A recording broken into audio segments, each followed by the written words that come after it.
పదమ్మా ముందుకు పదమ్మా.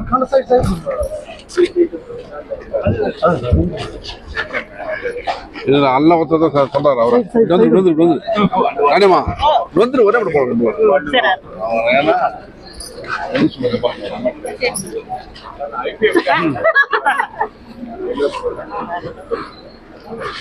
அவரை பரிசு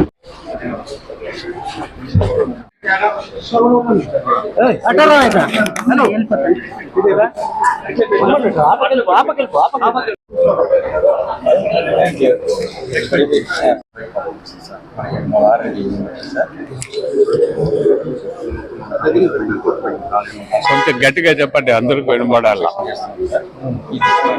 ఆటో పార్కింగ్ మళ్ళీ బయట పార్కింగ్ సార్ ఇది ఏదైతే ఉందో అది ఓఆర్హెచ్ వస్తుంది. మళ్ళీ వచ్చి బస్ బేస్ అనేది ఇది విఐపి కార్ పార్కింగ్ ప్లస్ ఇది మొత్తం మనకి పార్కింగ్ ఇది మొత్తం ఒక ప్రపోజల్ బిల్డింగ్ సార్. టోటల్ ఇది first floor plan second first floor sir మళ్ళీ పెడుతూ మీరు పెట్టారు మళ్ళీ మాట్లాడేటప్పుడు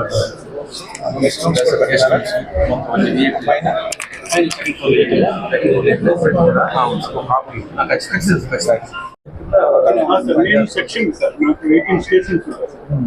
18 స్టేషన్స్ లో నేను అన్ని చోట్ల తిరుగుతున్నాను, ఇంక్లూడింగ్ చిత్తూరు స్టేషన్, మదనపల్లి వచ్చారు కాబట్టి ఇటు చంద్రగిరి ఇటు కౌన్సిల్ సార్.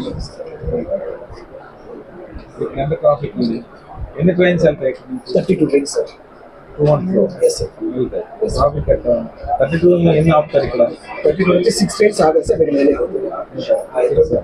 26 ఆగాలి అందులో ప్యాసింజర్స్ సార్. ప్యాసింజర్స్ వచ్చి మన ట్రాఫిక్ ఎట్లా? ట్రాఫిక్ వచ్చేసి అంటే 2.5 lakhs సార్. కానీ persons 3,000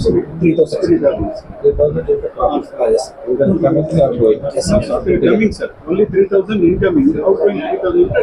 6,000 sir. 6,000. Both put together 6,000. 6,000 by 27. Average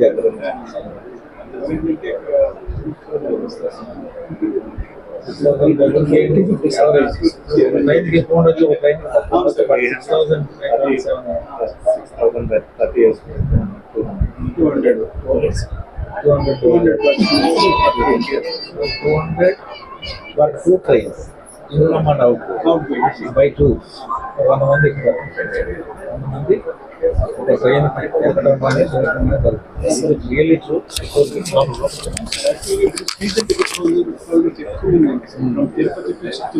district మొత్తం ఎక్కువ మంది ఇక్కడ ఇప్పుడు కూడా అలాగే ఉన్నారు. ఈ కోట ఎక్కడ రైలు ఏసీ కోట ఉంది ఇక్కడ.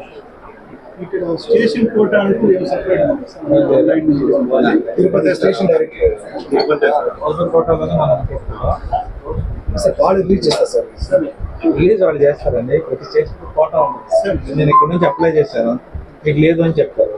Means that somebody has booked on my 10 20 2 టైర్లో 30 100 మంది ప్రయాణం చేస్తాం. Small submission sir. ఆన్లైన్ అయిన తర్వాత ఇప్పుడు ఎటువంటి కోటా స్టేషన్ కోటాస్ జస్ట్ ఎక్కడెక్కడైనా బుక్ చేసుకోవాలి. అంతకుముందు ఉండేది సార్, ఇప్పుడు లేదు సార్. ఇప్పుడు ఆన్లైన్ అయిన తర్వాత మొత్తం ఎక్కడి నుంచి ఎక్కడ ఎవరైనా ఆన్లైన్ ఆపరేట్ చేస్తాం. బెంగళూరు నుంచి ఇక్కడ Chittoor to Kacheguda alternate ticket కొట్టేస్తాం. కమర్షియల్స్ ఎట్లా ఉన్నాయి? What is the revenue of commercial revenue ఎట్లా? షాప్స్ రెంట్స్ కానీ ఇవన్నీ అంటే పై నుంచి ఆపరేట్ చేస్తారా? మీకే ఓన్లీ మేము లైసెన్స్ ఫీ కలెక్షన్ సూపర్వైజ్ చేసుకోవాలి. Online sir. ఆన్లైన్ స్టేషన్కి ఏంటి ఇన్కమ్ కూడా స్టేషన్ వైజ్ గవర్నమెంట్ ఏం ఇవ్వటం అంటే మీకు ఇన్కమ్ లేదు, జనరేషన్ లేదు.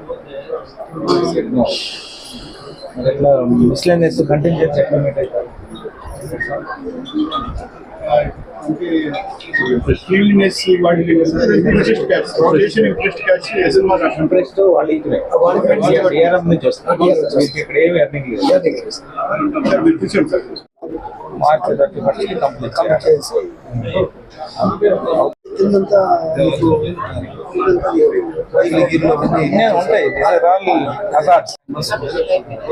స్పెంట్ ఇంకా అనదర్ 9 crores. మేజర్ వర్క్ ఉంది, ఇంకా ఓన్లీ మైనర్ వర్క్. చోట్ల తిరిగి క్యాన్వాస్ చేస్తున్నాం. అది కూడా ఇంకా ఎన్ని లైన్స్ ఉన్నాయి మనకి అసలు ఇక్కడ? 5 లైన్స్, 1, 2, 3, 4, 5. ఇప్పుడు మన కాంట్రాక్ట్ లో లైన్స్ కూడా ఏమైనా ఎక్స్టెన్షన్, ప్లాట్ఫామ్స్ ఉన్నాయా?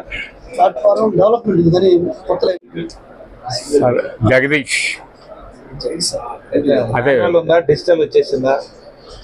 సిగ్నల్ మన మోడర్న్ గా వచ్చిన ఇవన్నీ వచ్చేసినాయా మనకి, లేకపోతే ఇంకా టెక్నాలజీ మనం తెచ్చుకోలేదా? రాలేదు అంటే ఇంకా మాన్యువల్ అని అనుకోవాలి. Interlocking but manual. Technology change of line కూడా టెక్నాలజీ వచ్చేసింది. అట్లాంటిది రాళ్ళు మనం ఇంకా అప్లై అవ్వాలి.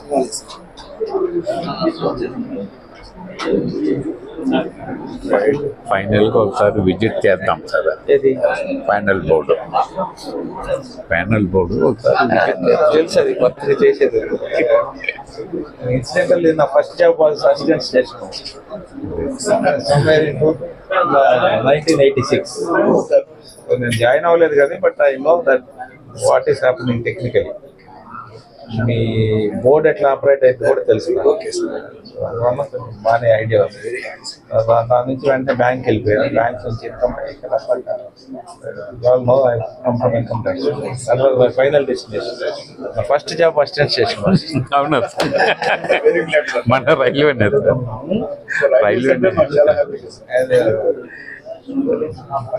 సార్ పర్మనెంట్ వే ఇన్స్పెక్టర్ సార్, పీడబ్ల్యూ గారు అంటారు కదా, ట్రాక్ సంబంధించిన ఆయన. ఓకే అండి, సో థ్యాంక్ యూ. అన్నీ ఇది అయిపోయిన దాకా మనం సూపర్వైజ్ చేద్దాం. హోప్ఫుల్లీ నెక్స్ట్ మార్చ్కి మంచి మోడర్న్ స్టేషన్ ఫెసిలిటీస్ బాగుంటాయి. దీంతో పాటు మనం ఎంత మోడర్న్ చేసుకున్నప్పుడు ట్రాఫిక్ పెరగాలి. ప్రపోర్షన్ ట్రాఫిక్ పెరగాలి. కార్లు ఎక్కువ వాడుతున్నారు, రోడ్డుకి బస్సులు ఎక్కువ వాడుతున్నారు. ఈ ఫెసిలిటీ బాగుంటే ఇది ఎక్కువ వాడుకోవాలి. ట్రైన్స్ ఇది కూడా కొన్ని స్టాప్స్ అని అడిగారు. నేను డేటా కలెక్ట్ చేసుకుంటాను. బిజినెస్ మ్యాన్ ఎంతమంది ఉన్నారు, ట్రేడర్స్ ఎంతమంది ఉన్నారు, ఎలా ట్రావెల్ చేస్తున్నారు, అది కూడా నేను అప్లై చేస్తాను. ఆల్రెడీ అప్లై చేశాను. దీన్ని కూడా నేను ట్రై చేస్తాను. ఎన్ని జిఎంతో కూర్చొని మన సౌత్ సెంట్రల్ లో వస్తుంది కదా సార్. ఇది ఇంకొకటి, platform number 1 to platform number 1లో అయితే ఫుట్ ఓవర్ బ్రిడ్జ్ మీద నేరుగా బస్ స్టాండ్ వెళ్ళి. అది మీరు అడుగుతున్నారు కదా. అవును sir. This should come from the station manager, station master నుంచి రావాలి. డిమాండ్స్ ఇది పబ్లిక్ ప్రజలు ఏమి కష్టపడుతున్నారు, మీరు ఈ కష్టపడటానికి ప్రజల కష్టాలు తీర్చాలంటే ఏం చేస్తే బాగుంటుంది? ఫుట్ ఓవర్ బ్రిడ్జ్ మీ లైన్ మీద చేస్తే బాగుంటుందా? వీళ్ళు అంటున్నారు ఇక్కడ నుంచి బస్ స్టాండ్ వరకు బస్ స్టాండ్ వరకు చేయాలంటున్నారు. ఏది కరెక్ట్? అన్ని వీళ్ళకి ప్లాన్ ఉంటుంది. ప్రపోజల్ ఉంది సార్. దీని ప్రపోజల్ అయితే ఇక్కడ నుంచి ప్రపోజల్ తీసుకునేసి ఆ పక్క టాప్ చేసే ఉంది రోడ్ లో బస్ స్టాండ్ దాకా కాదు, అక్కడ దాకా ఉంది. రోడ్ లో కరెక్ట్ కరెక్ట్ సార్. సో అట్లా ప్రపోజల్ మనం పంపించింది ఏమన్నా కాపీ నాకు ఇవ్వండి. మనకి ఎక్సలేటర్ ఏమన్నా ఇచ్చారా? 2 south end and north end. మన దాంట్లో లిఫ్ట్ వస్తుంది. లిఫ్ట్ ఎక్కడ సార్? కాదు, ఇది ఒక్కొక్కటిగా చేసుకుంటూ వస్తాం. 8% మీరు వాస్తవం మాట్లాడు. కింద మీద పడారంటే చాలా యాక్సిడెంట్స్ అవుతుంది. చాలా యాక్సిడెంట్స్ అవుతుంది. ఈవెన్ యూరోప్ లాంటి కంట్రీస్ లో, యుఎస్ లాంటి కంట్రీస్ లో there are accidents happening for because of excellent. కలిసే అవకాశం చాలా తక్కువగా అరుదుగా.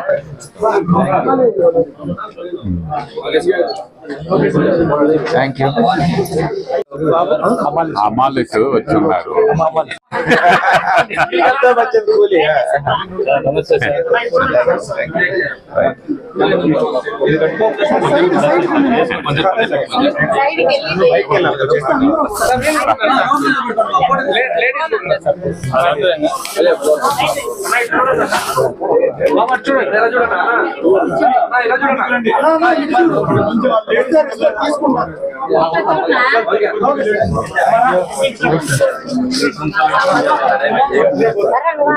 ఇప్పుడే అన్నారు రెగ్యులరైజేషన్ ఆఫ్ సర్వీస్ జరగలేదని మాట్లాడదాం.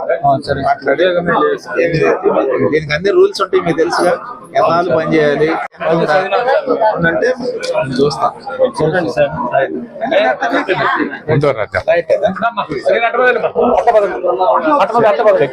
మీరు ఇట్లా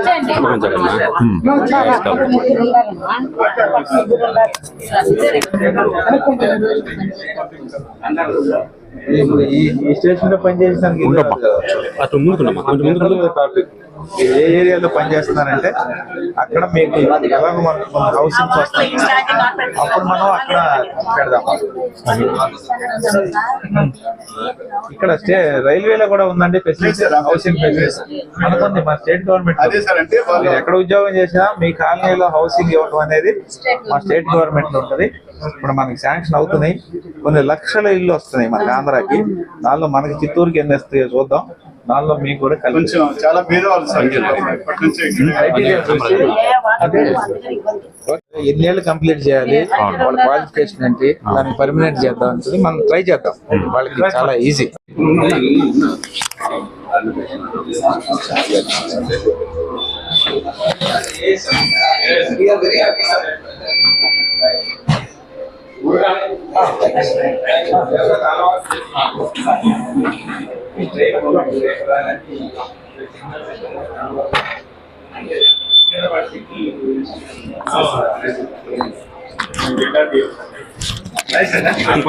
రైల్వే స్టేషన్ రినోవేషన్ వర్క్స్ జరుగుతుంది ఇక్కడ.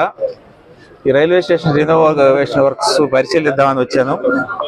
అయితే దీనికి సంబంధించిన కొన్ని సమస్యలు మాకు ఎదురైంది. ఇక్కడ మన స్టేషన్ మాస్టర్ గారు, స్టేషన్ మేనేజర్ గారు, కమర్షియల్ మేనేజర్ గారు, తర్వాత ప్రొటెక్షన్ ఫోర్స్ని కూడా కలవటం జరిగింది. ఈ బేసిక్గా ముందు మనం ట్రైన్స్ గురించి మాట్లాడదాం.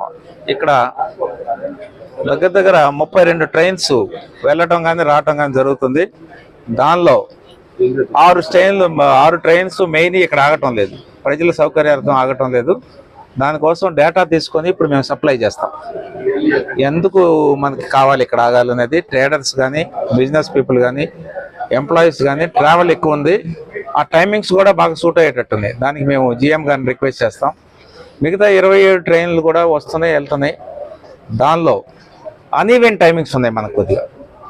అంటే ఈవినింగ్ ట్రావెల్ చేసే వాళ్ళకి ఇక్కడ నుంచి తిరుపతి వెళ్ళాలంటే 5 గంటల నుంచి 10 గంటల దాకా ట్రైన్ లేదు. ఆ ముందు ఫ్రీక్వెన్సీ ఎక్కువ ఉంది. అంటే వాడుకోవాల్సిన టైంలోనేమో ఫ్రీక్వెన్సీ తక్కువ ఉంది, వాడుకోవాల్సిన అవసరం లేనప్పుడు ఫ్రీక్వెన్సీ ఎక్కువ ఉంది. దీనివల్ల ట్రాఫిక్ తక్కువ ఉంది. ఇక్కడ కాంట్రాక్ట్ వర్క్ జరుగుతుంది. ఈ ట్రాక్స్ ఎక్స్పాన్షన్ లేదు కానీ బట్ ప్లాట్ఫామ్స్ అన్ని రెనోవేషన్ అవుతుంది. ఫెసిలిటీ బాగుండి ఒక మార్చి లోపు ఇది కానీ కంప్లీట్ అయితే ప్రజలకు సౌకర్యాలు పెరుగుతాయి, రైల్వే స్టేషన్ సౌకర్యాలు. అలాగే కాంట్రాక్టర్ కూడా ఇది మొత్తం దగ్గర 12 కోట్ల కాంట్రాక్ట్ ఉన్నట్టుంది. రినోవేషన్ చాలా మోడర్న్గా జరుగుతుంది.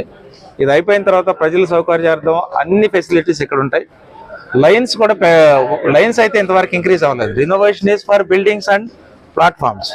ఐ థింక్ మనం ట్రైన్స్ పెరిగితే మనకు లైన్స్ కూడా పెరగాల్సి ఉంటుంది. అలాగే ఇక్కడ నుంచి ఎక్స్పోర్ట్ కూడా మనకి ఎక్కువ అవకాశాలు ఉన్నాయి. మనం మ్యాంగో పల్ప్ ఎక్స్పోర్ట్ చేస్తాం, తర్వాత జాగరీ ఎక్స్పోర్ట్ చేస్తాం. రైల్వే మీ అందరికీ తెలుసు, railway transport is cheaper than lorry and road. కాబట్టి మన గూడ్స్ ఫెసిలిటీ కూడా వినియోగించుకోవాలంటే అదర్ లైన్స్ కావాలి, గూడ్స్ షెడ్స్ కూడా కావాలి. ఇవన్నీ కూడా రిప్రజెంటేషన్స్తో మేము జిఎం గారిని రిక్వెస్ట్ చేస్తాం. తర్వాత కాంట్రాక్ట్ చెన్నై కాదండి, Secunderabad. It comes under south central railway, సికింద్రాబాద్కి వెళ్ళిపోతుంది. మీరు చెన్నై మాట్లాడేది సదరన్ రైల్వే, కుప్పం వెళ్తుంది. మనం మాత్రం సికింద్రాబాద్ కిందే ఉంటాం. సో వాళ్ళకి రిప్రజెంట్ చేస్తాం. ఇంకా రైల్వే సంబంధించినవన్నీ జిఎం గారితో కొన్ని స్టాపింగ్స్ దాన్ని రెగ్యులరైజ్ చేయమని అడుగుతాం. ప్లస్ ఇక్కడ ఉన్న ఎంప్లాయీస్ కూడా కొన్ని సమస్యలు ఉన్నాయి. హమాలీస్ ఇప్పుడే అప్రోచ్ అయ్యారు. వాళ్ళు 15-20 సంవత్సరాల నుంచి పనిచేసినా కూడా రెగ్యులరైజ్ అవ్వలేదు. వాళ్ళ రూల్స్ ఏంటో వాళ్ళ రెగ్యులేషన్స్ ఏంటో నేను చూస్తాను. నాకు కొన్ని తెలుసు మా డిపార్ట్మెంట్లో మినిమం 10th చదివిన వాళ్ళకి, తర్వాత 15 ఏళ్ళు చేసిన వాళ్ళకి సెంట్రల్ గవర్నమెంట్ రూల్స్ ఉన్నాయి. దాని ప్రకారం రెగ్యులరైజ్ చేయాలి.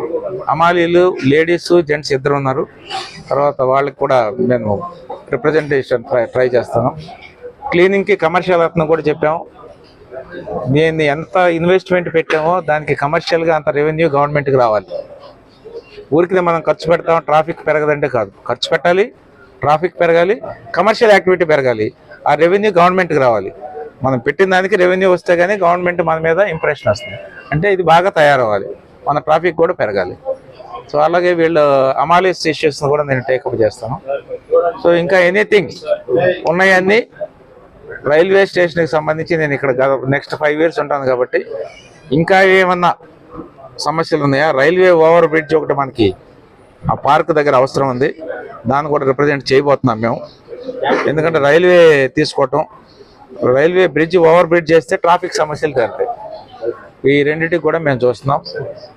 సార్ మద్రాస్కి డైరెక్ట్ ట్రైన్ లేదు సార్. ఇక్కడ నుంచి ఇప్పుడు అడుగుతాం. ఇక్కడ నుంచి మెడ్రాస్కి డైరెక్ట్ ట్రైన్.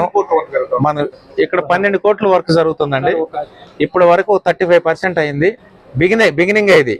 అనదర్ 65% నెక్స్ట్ మార్చ్లోకి వచ్చి మనం హ్యాండ్ ఓవర్ చేస్తాం. That includes the greenery and beautification of the station also. Okay, ట్రైన్లు మొత్తం మన ట్రాఫిక్ 32 ఉన్నాయి. 32లో 6 ఆగట్లేదు. 27 రైళ్లు ఆగుతుంది ఇక్కడ మనకి. ఈ 6 ఎక్స్ప్రెస్లు ఆగట్లేదు. వాటి కోసం మనం రిక్వెస్ట్ చేస్తున్నాం. దానికి డేటా తీసుకొని రిక్వెస్ట్ చేస్తాం. ఓకే, అలాగే నెక్స్ట్ 5 years కాదు, నెక్స్ట్ 12 నెలల్లోనే ఇది మోడర్నైజ్ అవుతుంది. కాంట్రాక్ట్ వర్క్ జరుగుతుంది, మీరు అంతా చూశారు. 12 నెలల్లో ఇది కంప్లీట్ అయిపోతుంది. దానిలో అన్ని ఫెసిలిటీస్ ఉన్నాయి మనకి. సో మోడర్న్గా అవుతుంది. అయితే ఇప్పుడే నేను చెప్తా ఉన్నాను, ఈ మోడర్న్ అయిన దానిలో ఇన్వెస్ట్మెంట్ 12 కోట్లు పెట్టుకున్నారు. దానికి తగిన ఫెసిలిటీస్ మనం వాడుకొని ట్రాఫిక్ పెంచి కమర్షియల్గా కూడా ఇది బాగుందని చూపించాలి. మనం ఊరికే మనకు సర్వీసే కాకుండా కమర్షియల్ ఎస్టాబ్లిష్మెంట్ పెట్టి రెవెన్యూ కూడా గవర్నమెంట్కి ఇవ్వాలి మనం. అట్లా వస్తేనే దానికి వైబిలిటీ చూస్తారు పైన. సో అదే ఇప్పుడు నేను కమర్షియల్ ఆఫీసర్గా చెప్తున్నాను. మీ వర్క్ మీరు చేయండి, కమర్షియల్గా కూడా రెవెన్యూ తీసుకురండి. ఇంకా మోర్ ఫండ్స్ అడుగుదాం.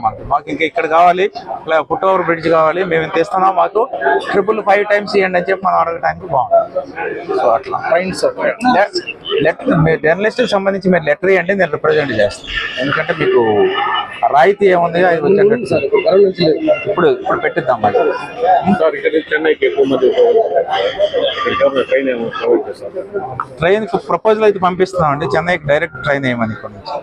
సో ఏదైనా పాస్ అయ్యే ట్రైనా లేకపోతే మనకి ఎక్కడి నుంచే ఇస్తాడా, సో మధ్యలో అన్ని కవర్ చేసుకుంటా ఇస్తారా అనేది మనం GMతో మాట్లాడితే క్లియర్గా ఐడియా వస్తుంది. రైల్వే స్టేషన్ విజిట్ చేసాం. ఇక్కడ ప్రాంతం ఎలా ఉంది? రినోవేషన్లో ఉంది అంతా. ఇక్కడ చూసిన వర్క్ నడుస్తుంది. సో మేబీ ఇంకొక 6 monthsకి మనకు ఐడియా వస్తుంది.